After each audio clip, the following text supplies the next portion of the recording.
So one of the best ways to win your drafts in fantasy football and put yourself in a really good position to win your league is by drafting second-year players who are expected to take major jumps in production. And we saw awesome sophomore leaps from guys like Rachaad White and Jake Ferguson, who finished top 10 in their position.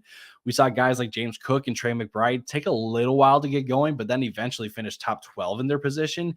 And we saw Kyron Williams go undrafted and finish as a running back 2 in fantasy points per game. So even if there are second year players that go undrafted, it's smart to keep an eye on them at least, just in case something turns up for them. But for today, we are going through 7 second year players that you need to target in your drafts for this year. So let's get on into it. There were a lot of impressive rookie wide receivers last year, but there is one rookie wide receiver going into year 2 that I am completely invested in, and it is Zay Flowers. He was the wide receiver 30 last year, had 77 receptions on 108 targets, had 858 yards and 5 touchdowns.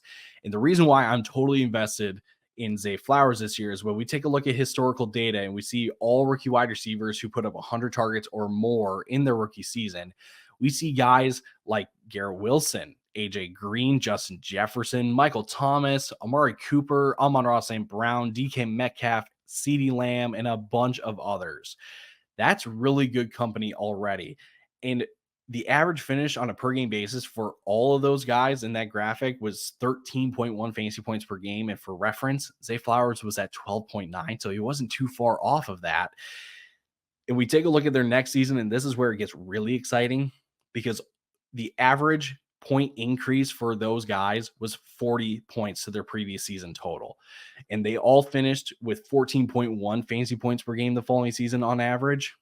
So there is data behind second year players taking another jump in production after getting 100 targets in their rookie season. So you take all of that and then his situation in Baltimore, where he will be either the first or second highest in target share on the team. And this is a top 5 scoring offense from last year. So really the sky is the limit for Zay Flowers, and he's going to be an excellent wide receiver 2 option come draft time.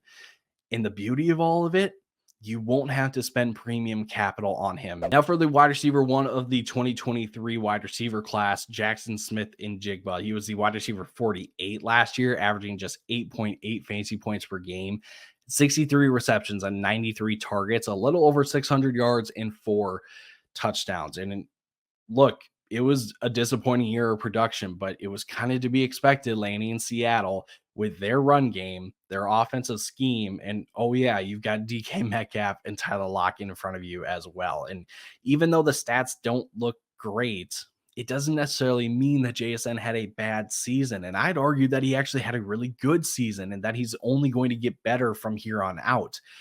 We take a look at Matt Harmon's reception perception, in which, by the way, if you're not subscribed, go subscribe and go get in on all of this data because it is very useful and very, very practical. But Jaxon Smith-Njigba, you can see it. He was winning on the majority of his routes and against different types of coverages, right? Man, zone, and press. That 60th percentile was the minimum. That is above average. So every other types of coverage, he was doing really, really well against. He's not going to be on the sidelines as much as he was this last year, and that creates so much opportunity, right? He's going into year 2.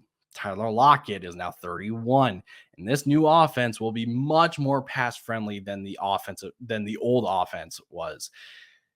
Best part about it, JSN won't be as expensive as these next couple of guys, which adds even more intrigue for a guy like him to bounce back, but to break out essentially in year 2. I don't think it's that far of a stretch to call Dalton Kincaid the number 1 pass catching option in this Buffalo offense as of May 29th. With no more Stephon Diggs and Gabe Davis gone as well, and Curtis Samuel, Keon Coleman in their place, it really is Dalton Kincaid as the number 1 guy. He's just head and shoulders above every other option. But last year, 73 receptions on 91 targets for 673 yards and 2 touchdowns. It was a season of stretches for Kincaid. Weeks 1 through 6, he missed a game and was a tight end 31. Week 7 to 11, then he was a tight end 3. Very good. Weeks 12 to 16, the tight end 44, not good at all. That drop off was insane. And then from week 17 to 18, he was the tight end 5. And as I said, no more Diggs, no more Gabe Davis. In their place, Keon Coleman and Curtis Samuel. There's 317 vacated targets in this offense. They will get theirs. But Kincaid, with a season with 91 targets in his back pocket, he's going to seize a good chunk of those targets now as well. He's going to get on the field more. He played last year on a 65% snap share. He's going to be on the field more for this year, with the possibility, and I should say likely possibility, that he's going to see even more targets now. And he has touchdown upside now too, because he'll be a top target for Josh Allen when they get in the red zone. The cherry on top is that you won't need to spend premium capital to draft Kincaid. And that's been the theme so far with these guys, is you won't need to spend premium capital. But back to Kincaid. We saw just last year, you had to spend round one capital, sometimes in the top 5 of your draft, to draft Travis Kelce, because he was in a fairly similar situation. He was the number 1 pass catching option in a high scoring offense and figured to have a ton of volume. Now, Kelce had been doing it for a couple of years, so it's not exactly the same. We can't do a 1-for-1, but it's the same principle.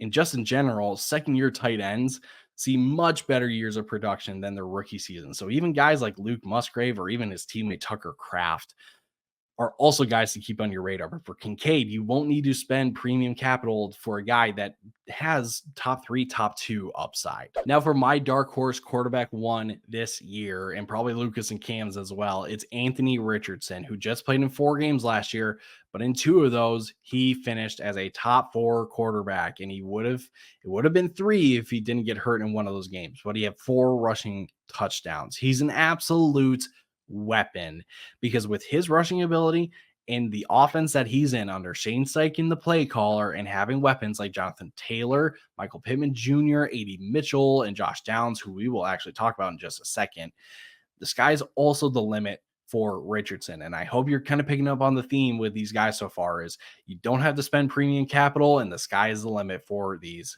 guys.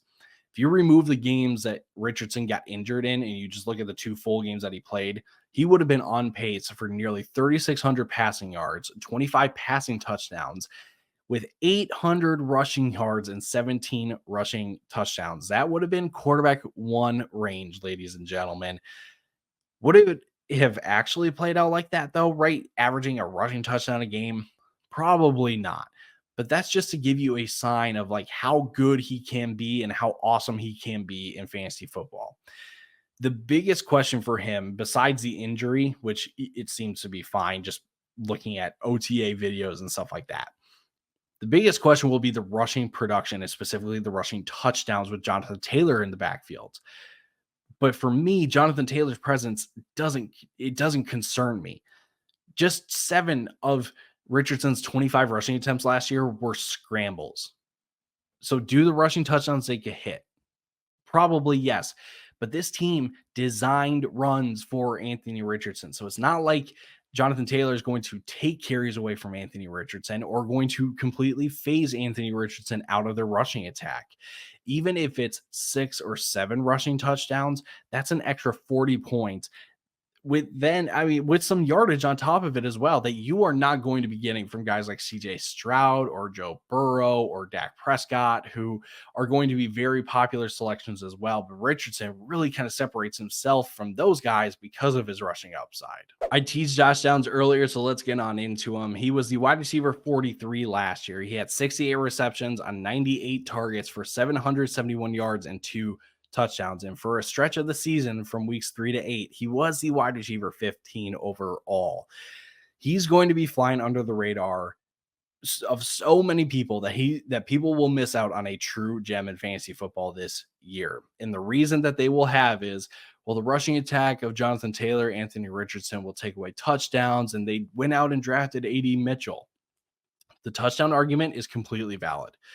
The A.D. Mitchell argument, I don't necessarily agree with, just because they don't play the same role. They don't play the same spot. Yes, they're both wide receivers, but one plays inside and one plays outside, right? Josh Downs is the inside guy. He is the slot guy. He played the 3rd most snaps from the slot last year. A.D. Mitchell is their future X wide receiver. He will stay on the outside. So in 2 wide receiver sets, you probably don't see You probably won't see Josh Downs, but I don't really care because as you can see here from according to Sumer Sports, the Colts ran 11 personnel, which is 3 wide receivers, at the third highest rate last year. And that's not a fluke because Shane Steichen in his last year in Philly they used 11 personnel in these 3 wide receiver sets at a top 10 rate. So we will continue to see plenty of Josh Downs because of how often Steichen relies on this 11 personnel. And X wide receivers rarely hit the ground running. It takes them a while to adjust and to adapt. So until AD Mitchell settles into his role, Josh Downs is really going to continue being the number 2 pass catching option behind Michael Pittman.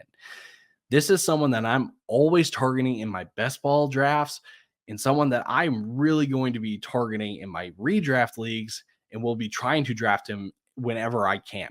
I'm not going to reach on him, but as long as he continues to fly under the radar, he's going to be such a value in your drafts. Alrighty, 2 running backs to wrap this thing up. First is Tyjae Spears of the Tennessee Titans. He was the running back 34 last year, averaging just 9 fantasy points per game. And to be honest, the season played out exactly how most people predicted this backfield to go, where Spears was really reserved to just the pass catching downs, and Henry got the heavy majority of the rushing downs and touches. But Spears did finish top 11 in receiving yards and receptions, and he was highly efficient whenever he got the ball. He was top 6 in yards per touch and yards created per touch. The Titans did go out and sign Tony Pollard, which certainly mucks up the projection for Spears because Tony Pollard is much closer to Tyjae Spears skill set wise than Derrick Henry is. But just about a month and a half ago, Titans' new offensive coordinator, Nick Foles, said they can really function on all 3 downs. And really, they have no scheme limitations. We see it 1A, 1B, and they're both just going to play a ton, get a lot of carries, and let them roll. Typically, 1A, 1B backfields are the most unpredictable, and we typically want to avoid them. But what makes Spears a player worth investing in, despite that, is the fact that 1, he will be going later than Tony Pollard in drafts. Second, he'll get a much more balanced workload, and there's potential for an uptick in volume as the offense sees them as 1A, 1B, and 3, in a system that will likely feature more 3 wide receiver sets and in shotgun formations. Spears is arguably more effective in those situations than Tony Pollard is, right? And I mentioned the 3 wide receiver sets and shotgun formations again because Brian Callahan is coming over from Cincinnati as the new head coach. Look, Spears is one that, despite the murkiness of the situation, could really shine through. And with the price tag that he'll likely have going after the running back dead zone in your drafts and in the back half of the mid rounds, he's going to be a great depth running back to have because you reap the benefits of a possible breakout, but it doesn't really cost you a whole lot if he doesn't. And the last guy for today is Bengals running back Chase Brown, who didn't really play a whole lot last season until he saw a jump in his snap count from weeks 13 to 18. But because of how inconsistent last year was and how much, even when he did get on the field, he didn't really see the ball enough, there's nothing that we can really take from last year and project it into for this year. But what we do know is that there are 250 carries vacated by Joe Mixon going to Houston. And there are also 188 targets available with Tyler Boyd, Joe Mixon, and Irv Smith all leaving as well. They did go out and sign Zach Moss, and Zach Moss will likely take a good chunk of the carries, and he will get some of those targets as well. But Chase, it wouldn't surprise me if Chase Brown gets the majority of the targets over Zach Moss, and he will get some of those carries as well. All that I can really say about Chase Brown is that Zach Moss won't completely phase him out of this offense. And there's a chance greater than 0 that as we get closer and closer towards the end of the season, Chase Brown could overtake Zach Moss as the running back 1 in the lead back in this offense. He's one to watch come draft time because we want to make sure that his ADP and his price tag isn't too unreasonable. And if it's reasonable, Brown would be another solid depth piece And on the chance that he turns good, you get an absolute steal with where he will go in drafts. All right, y'all, those are the 7 second-year players on Breakout Alert that you should be targeting in your drafts this year in fantasy football. We'll be back tomorrow with a new episode of the Fantasy Football Fellas podcast, where we will be discussing our shocking projections from our draft guide that will be dropping in a couple of weeks. You don't want to miss that. So make sure you're subscribed. And also, you don't want to miss when the draft guide gets released as well. So make sure you're subscribed and have the notification bell turn on as well, so you don't miss any of the notifications about either of those dropping. So until then, deuces.